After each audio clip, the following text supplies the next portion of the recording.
ইরাকে এক নাস্তিকের জন্ম হয়েছিল, মাজুসি নাস্তিক মুলহিদ। সে বলে বেড়াচ্ছিল আমি স্রষ্টায় বিশ্বাস করি না, কারণ স্রষ্টা দেখা যায় না। ইরাকের লোকেরা বলল আমাদের একজন ইমাম আছে, নাম নু'মান ইবনে সাবিত। কি নাম? নু'মান ইবনে সাবিত, যাকে আমরা ইমাম আল আযম আবু হানিফা বলে চিনি। সবাই বলল তুমি যে স্রষ্টারে খুঁজে পাও না, আমাদের ইমাম তোমারে স্রষ্টা দেখায় দিবে। সুবহানাল্লাহ পড়েন। সে বলল ঠিক আছে, তাহলে তোমাদের ইমামরা আসতে বলো। কবে? সামনের জুমাবারে ঠিক ভর দুপুরে, দুপুর 2টার দিকে জুমার নামাজের পরে আমিও আসবো, তোমার ইমামও আসবে, ডিবেট হবে। দেখি আমি স্রষ্টার বিপক্ষে আর তোমাদের ইমাম স্রষ্টার পক্ষে, দেখি কে জিতে যায়। এই ডিবেট দেখার জন্য হাজার হাজার মানুষ এসেছে ইরাকের কুফা নগরীতে। হাজার হাজার মানুষ এসেছে। ওই নাস্তিকও এসেছে যে আল্লাহকে বিশ্বাস করে না, স্রষ্টাকে বিশ্বাস করে না। সবাই এসেছে, আসে নাই শুধু ইমাম আবু হানিফা। নাস্তিক কয় তগো ইমাম ডরাইছে। কি বলে? তোদের ইমাম ভয় পেয়েছে। উনি এসেছেন 1.5-2 ঘন্টা দেরি করে। 1.5 ঘন্টা দেরি করে যখন উনি আসলেন, নাস্তিক বলে আপনার সাথে কোনো কথা নাই, আপনার তো সময়ের জ্ঞানই নাই, আপনার সাথে কিসের আলাপ? ইমাম আবু হানিফা বললেন আইন্দি ওযর, আমার ওযর আছে। কি ওযর?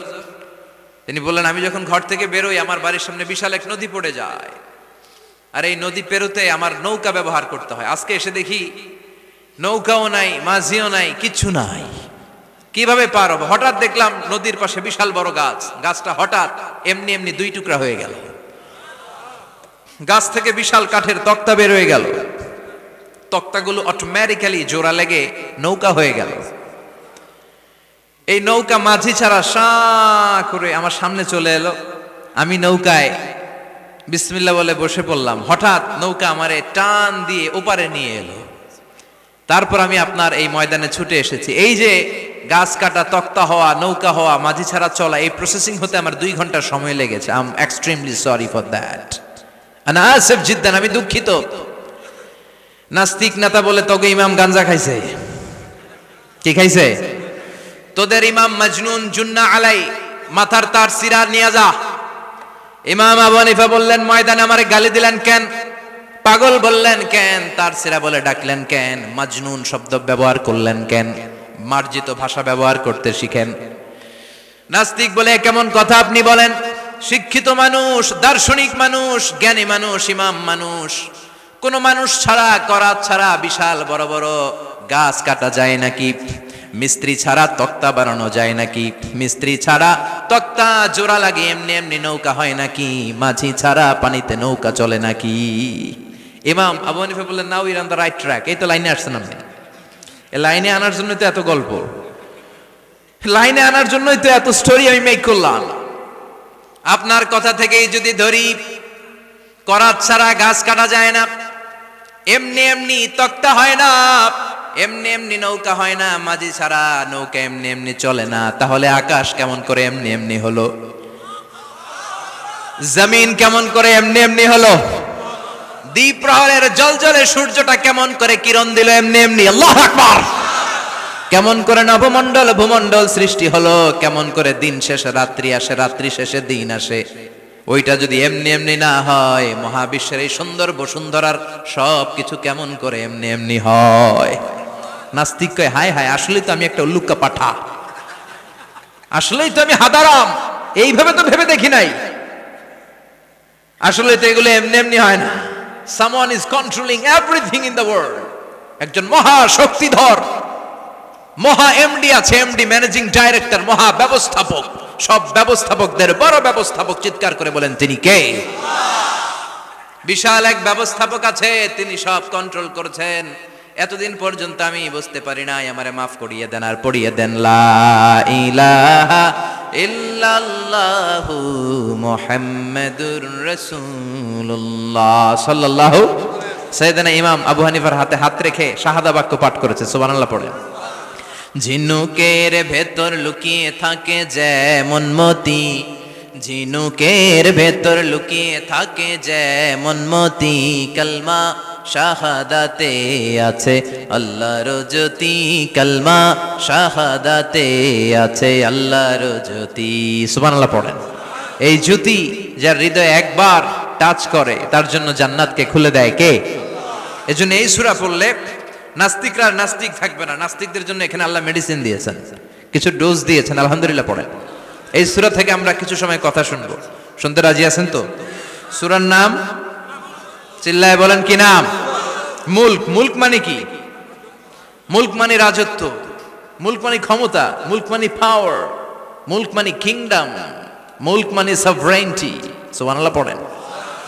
রব্বুল আলামিন বলেন তাবারাকাল্লাযী বিয়াদিহিল মুলকু ওয়া হুয়া আলা কুল্লি শাইইন কাদির। সুমহান সেই সত্তা যার হাতে ক্ষমতা আর তিনি সব বিষয়ে ক্ষমতাশীল। সুবহানাল্লাহ। তাবারাকাল্লাযী বিয়াদিহিল মুলক, মহামহিম সে সত্তা, সুমহান সে সত্তা, বিয়াদিহিল মুলকু, যার হাতে ক্ষমতা। ক্ষমতা কার হাতে? চিৎকার করে বলতে হবে, কার হাতে? নাকি আমাদের হাতে? না সরকারের হাতে, পুলিশের হাতে, র্যাবের হাতে, মাশরাফির হাতে, হিরো আলমের হাতে? ক্ষমতা কার হাতে? ক্ষমতা শুধুমাত্র একজনের হাতে। চিল্লায় বলেন তিনি কে? আল্লাহর হাতে ক্ষমতা। আর তিনি হচ্ছেন সকল ক্ষমতার উৎস, centre of the all powers. সব ক্ষমতার উৎস কে? নাকি জনগণ? আমরা কিন্তু এটাই শিখি, এদেশে আমাদেরকে রাষ্ট্রীয়ভাবে শেখানো হয়, এটা রাষ্ট্রীয় কুফরি। সকল ক্ষমতার উৎস জনগণ নয়, সকল ক্ষমতার উৎস কে? উনি ক্ষমতার উৎস, তিনি ক্ষমতাশীল, মহা ক্ষমতাধর। তার ক্ষমতার সাথে কারো তুলনা হয় না। আমাদের কি ক্ষমতা আছে?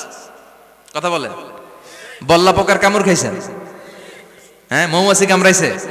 মৌমাছি কামড়াইলে চিল্লাচিল্লি শুরু করে। তো কি ক্ষমতা আছে আপনার? বল্লা কামড় মাইরা দেয় দৌড়, ওটা ধরে যে মার মইডও পারি না। কুত্তায় কামড়াইলে আমরা কুত্তারে কামড়াইতেও পারি না। কথা বলেন। আমরা নাকি ক্ষমতার মালিক। পিছন থেকে কেউ যদি বলে হুজুর সাপ, মজা করে বলছি, এতই ভয় পাইছি। আসলে যদি ফস করে আসতো সব দৌড়। স্লোগান দেওয়ার বেলায় লিল্লাহে তাকবীর, আল্লাহু আকবার, আমার ভাই তোমার ভাই, কাপায় ফেলামো নামায় ফেলামো। কথা বলেন। আর যদি পেছন থেকে কেউ আওয়াজ করে বলে সাপ, দৌড়। আপনারা কি দৌড় দিবেন? আমরা এদিক দিয়ে দৌড় দিব। কথা কন। চাচা আপন প্রাণ জীবন বাঁচানোর জন্য ভয়ে পাগল। সাপ লাগবে না, বাবা ব্যাং চিনেন? মাইথার দিয়ে নাই বোধহয়। আছে আছে। কি করে? খালি লাফায়। 10টা বাবা ব্যাং যদি ছেড়ে দেওয়া হয় স্টেজে 2টা আর বাকি 8টা এদিকে, বাবা ব্যাং আর কি লাভ দিবে? এরসে লাফালাফি শুরু করবো আমরা। কথা বলেন। আর আমরা দাবি করি আমরা ক্ষমতার উৎস। কোনো ক্ষমতা নাই। একবার ডায়রিয়া হলে 3বার টয়লেটে গেলে আর চেহারার দিকে তাকানো যায় না। কারে মাফ করে দে, আই মরে যাইও, আই হাইতান ন, আছে না নাই? তো পারবেন না কেন? আপনি না ক্ষমতার উৎস, আপনি না ক্ষমতার উৎস। আরে আপনার তো কোনোই ক্ষমতা নাই। খুলিকাল ইনসানু দাঈফা, মানুষকে দুর্বল থেকে দুর্বল করে তৈরি করেছে কে? এজন্য রাব্বুল আলামিন বলেন তাবারাকাল্লাযী বিয়াদিহিল মুলকু ওয়া হুয়া আলা কুল্লি শাইইন কাদির। সুমহান সেই সত্তা যার হাতে ক্ষমতা। চিল্লায় বলেন ক্ষমতা কার হাতে? আমাদের হাতে কোনো ক্ষমতা নাই। আমরা হলাম দুর্বল। আমরা কি? দুর্বলের ঘরের দুর্বল। আমরা যখন জন্মেছিলাম দুর্বল। আমার ছোট্ট একটা মেয়ে আছে, আমি অবাক হয়ে থাকি যে আমিও তাইলে ছোটবেলায় এরকম ছিলাম। না খাওয়ালে খেতে পারে না, পেশাব পায়খানা করে, ঘর নষ্ট করে, বমি করে, দাঁড়াতে পারে না, শুইতে পারে না, লালা পড়তে থাকে, ক্লিন করতে হয়, সব সময় তাকে সার্ভ করতে হয়। কি দুর্বল ছিলাম আমরা। ওই দুর্বলতা থেকে যৌবনের সাময়িক একটা সময় পাই রক্ত গরম। এরকম রক্ত গরম তোমার আগে ছিল না। আগে তুমি দুর্বল ছিলা। তুমি শুধু দুর্বল না, তুমি দুর্বলের ঘরের দুর্বল। আমাদের 14 পুরুষ দুর্বল। চিল্লায় বলেন ঠিক কিনা? কি ক্ষমতা আমাদের? দুর্বল হয়ে দুনিয়ায় জন্মালাম, সাময়িক কিছু সময়ের জন্য যৌবনের শক্তি পেলাম, আবার ওইটার পরে আবার দুর্বল হয়ে গেলাম। রং ধরা যৌবন জং ধরে শেষ, আবার লাঠি নিয়ে হাঁটা লাগে। কোমরে ব্যথা, মাজায় ব্যথা, আবার কুজো হয়ে যায়। কি ক্ষমতা আছে আমার? কি ক্ষমতা আছে? একটু ভূমিকম্প হলে কাঁপাকাঁপি শুরু হয়ে যায়, ঠিক কিনা? ভূমিকম্প হলে বাঁচার জন্য সব দেয় দৌড়। টেলিভিশনের কিছু লাইভ প্রোগ্রাম দেখলাম, উপস্থাপকও দৌড়, অতিথিও দৌড়। দেখেন নাই? লাইভ ব্রডকাস্টিং হচ্ছিল, কি সরাসরি সম্প্রচার। যখন দেখা যাচ্ছে চেয়ার কাঁপতেছে, উপস্থাপক দৌড়, আর মেহমানরা বসে আছে মাইক নিয়ে, কিছুক্ষণ পরে আরো কাঁপাকাঁপি বেড়ে গেল, মেহমানও দৌড়। কথা কন। 20 তলা 30 তলা দামি দামি বিল্ডিং গুলোর ফ্ল্যাটের ভেতরে যারা থাকে, তুফান শুরু হলে দেয় দৌড়। কথা কন। ভাড়াটিয়ারা দৌড়ায়, বাড়িওয়ালারা দৌড়ায় না। নিজের বাড়ি তো, এজন্য দৌড় দেয় না। নাকি ভূমিকম্প হলে ভাড়াটিয়াও দৌড়, বাড়িওয়ালাও দৌড়? র্যাবের প্রধান দৌড়, পুলিশ প্রধান দৌড়, শুধু প্রেসিডেন্ট আর মাননীয় প্রধানমন্ত্রী দৌড়ায় না। কথা কন। বাঁচার জন্য সব দৌড়। তখন তারাও বাধ্য হয়ে পড়ে আল্লাহু আকবার।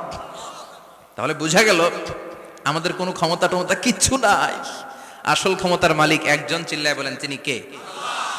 সে আল্লাহ বললেন, তাবারাকাল্লাযী বিয়াদিহিল মুলকু ওয়া হুয়া আলা কুল্লি শাইইন কাদির। সুমহান সেই সত্তা যার হাতে ক্ষমতা, ক্ষমতা কার হাতে? সব ক্ষমতার মালিক আল্লাহ। তবে আমাদেরকেও আল্লাহ কিছু ক্ষমতা দিয়েছে, এটা লিমিটেড। এটা কি? আল্লাহ আসছে কয় বছরের মেয়াদে? 30 বছর, 40 বছর। আল্লাহর ক্ষমতার মেয়াদ 100 বছর। এরপরে রিনিউ করা লাগবে এটা। কথা বলেন। আল্লাহ বলেন, হুয়াল আউয়ালু ওয়াল আখিরু ওয়াল যাহিরু ওয়াল বাতিন ওয়া হুয়া বিকুল্লি শাইইন আলিম। আমি প্রথম, আমি শেষ, আমি প্রকাশ্য, আমি গোপন। ঠিক কিনা? প্রথমে আল্লাহ আল্লাহ, শেষেও আল্লাহ আল্লাহ, আকাশে আল্লাহ আল্লাহ, জমিনে আল্লাহ আল্লাহ। সবাই পড়েন, প্রথমে আল্লাহ আল্লাহ, শেষেও আল্লাহ আল্লাহ, আকাশে আল্লাহ আল্লাহ, জমিনে আল্লাহ আল্লাহ। নিখিল জাহান গায়ে গুণগান, তার নামে গায় আমরাও গাহি তাআলা, হামদে বারি তাআলা, হামদে বারি তাআলা, হামদে বারি তাআলা। সুবহানাল্লাহ পড়েন। আল্লাহ বলে, আমার ক্ষমতা তোদের মতো 5 বছরের মেয়াদে না, 10 বছরের মেয়াদে না, 20 বছর 30 বছরের মেয়াদে না। আমি চিরকালের জন্য ক্ষমতার চেয়ারে বসা। চিরকালীন মেয়াদ, সৃষ্টির সূচনার আগ থেকে তিনি আছেন, অনাদিকাল পর্যন্ত তিনি থাকবেন। তার ক্ষমতার মেয়াদ আনলিমিটেড মেয়াদ। চিৎকার করে বলেন ঠিক কিনা? আবার পৃথিবীর অনেক দেশে দেখবেন ডেমোক্রেটিক সিস্টেমে, আমাদের দেশেও তো গণতান্ত্রিক সিস্টেমে ভোটাভুটির মধ্য দিয়ে ক্ষমতায় আসে না। যাদেরকে ভোট দেওয়া হয় বেশি, তারা ক্ষমতায় চলে যায়। আল্লাহ তো ভোটে আসছে ক্ষমতায়। কথা কন। তো কেমনে আসছে? কারচুপি করে। কথা বলেন। আল্লাহ ভোটে আসা লাগে নাই, কেউ তাকে ভোট দেওয়া লাগে না। আবার অনেক দেশে আছে মোনার্কি সিস্টেম, রাজতন্ত্র, রাজার পোলা রাজা। আল্লাহর বাপ ছিল রাজা, এই জন্য আল্লাহ রাজা। কথা বলেন না, আল্লাহ রাজতন্ত্রের সিস্টেমেও আসে নাই। আবার অনেক দেশে আছে ডিক্টেটরশিপ, একবার ক্ষমতা পাইলে মাগার চেয়ার ছাড়ে না। আছে না নাই? 20 বছর 30 বছর চলতেই থাকে। আছে না নাই? আল্লাহ কি এই সিস্টেমে আসছে? আল্লাহর ক্ষমতার সাথে পৃথিবীর কারো ক্ষমতার কোনো মিল নাই। চিৎকার করে বলেন ঠিক কিনা? আবার অনেক দেশে কোয়ালিশন করে ক্ষমতায় যেতে হয়, জোট করে। জোটের রাজনীতি এ দেশে আছে না নাই? 4 দলীয় জোট, 10 দলীয় জোট, 14 দলীয়, 18 দলীয়, 20 দলীয়, মহাদলীয়, মহাজোট, সামনে হবে মহাজোট। কথা ঠিক কিনা বলেন? তো আল্লাহ কিরকম জোট করে আসা লাগছে? কথা বলেন। তার মানে আল্লাহর ক্ষমতা আমাদের ক্ষমতা এক নয়। আবার পৃথিবীর অনেক দেশে গণ অভ্যুত্থানের মাধ্যমে অনেককে ক্ষমতা থেকে নামানো হয়। ঠিক কিনা? গণ অভ্যুত্থান হয় না, সেনাবাহিনীরা কু করে না, মিলিটারি কু করে ক্ষমতা থেকে নামায়। তো আমরাও যদি আল্লাহর বিরুদ্ধে একটা আন্দোলন করি, আল্লাহ তো নেমে যাবে, নামানো যাবে না? আচ্ছা, আমরা পারলাম না, জিনেরা যদি আমাদের সাথে যোগ দেয়, মানুষ জিন ভাই ভাই, আল্লাহর রক্ষা নাই। কথা বলেন, তাও পারা যাবে না। ফেরেশতারাও যদি কয় আমরাও মানি না, তাইলে তো শেষ আল্লাহর গদি। আল্লাহ বলে, গোটা বিশ্বের সবাই মিলে যদি আমার বিরুদ্ধে আন্দোলনে নেমে যাস, আমার ক্ষমতার বিরুদ্ধে যদি মিছিল দেয়া শুরু করে দিস, আমার ক্ষমতার 1 ইঞ্চিও কমাতে পারবি না। সুবহানাল্লাহ পড়েন। এজন্য আল্লাহ বললেন, তাবারাকাল্লাযী বিয়াদিহিল মুলকু ওয়া হুয়া আলা কুল্লি শাইইন কাদির। সুমহান সেই সত্তা যার হাতে ক্ষমতা, ক্ষমতা কার হাতে? আবার দেখবেন পৃথিবীর অনেক দেশের রাজা সিস্টেম, যেখানে বয়সের ভাড়া যখন নুজ্জ হয়ে যায়, 80-90 বছর বয়স হয়ে যায়, স্বেচ্ছায় ক্ষমতা ছেড়ে দেয়, ছেড়ে দিয়ে রিটায়ারমেন্টে যায়। কথা কন, শোনেন নাই মনে হয়, আছে না নাই? অনেক রাজা স্বেচ্ছায় ক্ষমতা ছেড়ে দিয়ে রিটায়ারমেন্টে যায়, বয়সের ভারে নুজ্জ। তা আল্লাহ তো ওই কবে থেকে ক্ষমতায়, বুড়ো হয়ে গেছে না? কথা কন, এখন আল্লাহর চলতে লাঠি লাগে, আগের মতো ক্ষমতা নাই, চোখে সানগ্লাস লাগে, পাওয়ারওয়ালা গ্লাস ছাড়া আল্লাহ মনে হয় দেখে না। কথা কন, যেই ফেরাউনকে আল্লাহ সাগরের জলে ডুবিয়ে মারলো, যেই নমরুদকে আল্লাহ শেষ করে দিল, যেই কারণকে আল্লাহ শেষ করে দিল, সে আল্লাহ আজও আগের ক্ষমতা নিয়ে ছেড়ে নাই। এই জন্য বিয়াদিহিল মুলক, তার হাতে ক্ষমতা, ওহু আলা কুল্লি শাইইন কাদির, তিনি চাইলে সব করতে পারেন। তিনি রাজারে প্রজা বানাতে পারেন, প্রজারে রাজা বানাতে পারেন, ধনীরে গরিব বানাতে পারেন, গরিবরে ধনী বানাতে পারেন। তিনি সাগরকে মরুভূমি করতে পারেন, মরুভূমিকে দরিয়া করে দিতে পারেন। তিনি কে? ওয়া হুয়া আলা কুল্লি শাইইন কাদির, তিনি যেটা চান সেটাই করতে পারেন। চিল্লায় বলেন ঠিক কিনা? এরপর আল্লাহ বললেন, আল্লাযী খালাকাল মাউতা ওয়াল হায়াতা লিয়াবলুয়াকুম আইয়ুকুম আহসানু আমালা।